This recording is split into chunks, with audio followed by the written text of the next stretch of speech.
Logging standards in microservices provide a framework for generating, collecting, and managing logs across various services in a consistent way. Since microservices are decentralized, each service runs independently, making it crucial to implement uniform logging practices that ensure system observability and traceability. 1. Structured logging. Structured logging involves formatting log entries in a structured format such as JSON, making them machine readable and easily parsable by log analysis tools.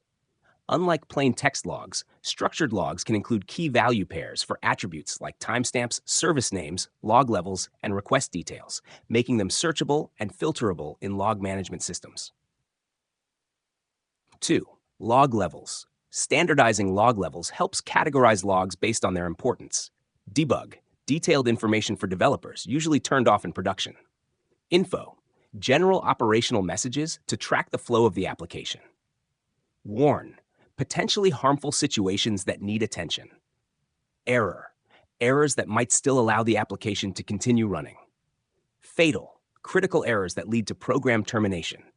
This hierarchy helps in filtering logs based on severity, allowing teams to focus on significant issues while still having the option to dig deeper if needed. 3. Correlation and request IDs. Microservices architectures involve multiple services communicating with each other, making it essential to trace a single request across the system. By adding a unique identifier, correlation ID or request ID, to each incoming request, logs from different services can be linked together, providing an end-to-end view of the request's journey. This technique is especially useful for debugging issues in distributed systems. Answer 4. Centralized logging. Logs should be collected in a central location to avoid having to access each microservice individually. Using centralized logging tools such as the Elk Stack, Elasticsearch, Logstash, Kibana, FluentD, or Graylog enables aggregation and analysis of logs from all services in a single interface. This approach allows for the correlation of logs across services, visualization of log data, and setting up alerts for unusual patterns or errors. 5. Log rotation and retention policies.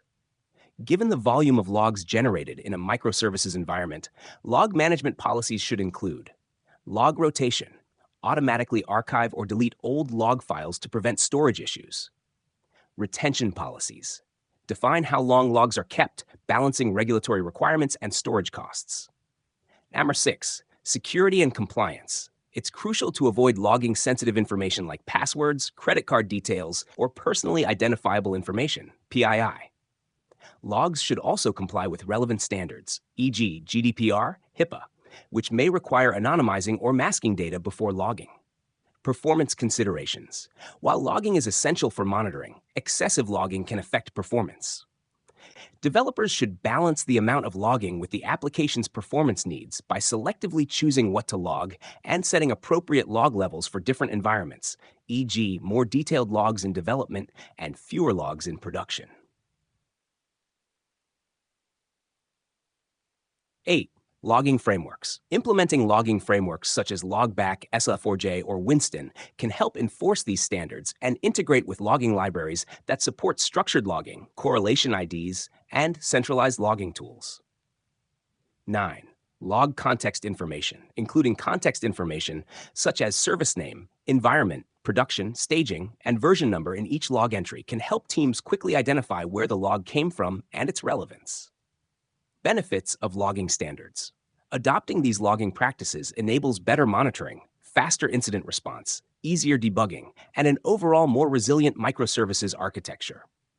It also enhances visibility across distributed services, allowing for proactive identification of potential issues before they escalate.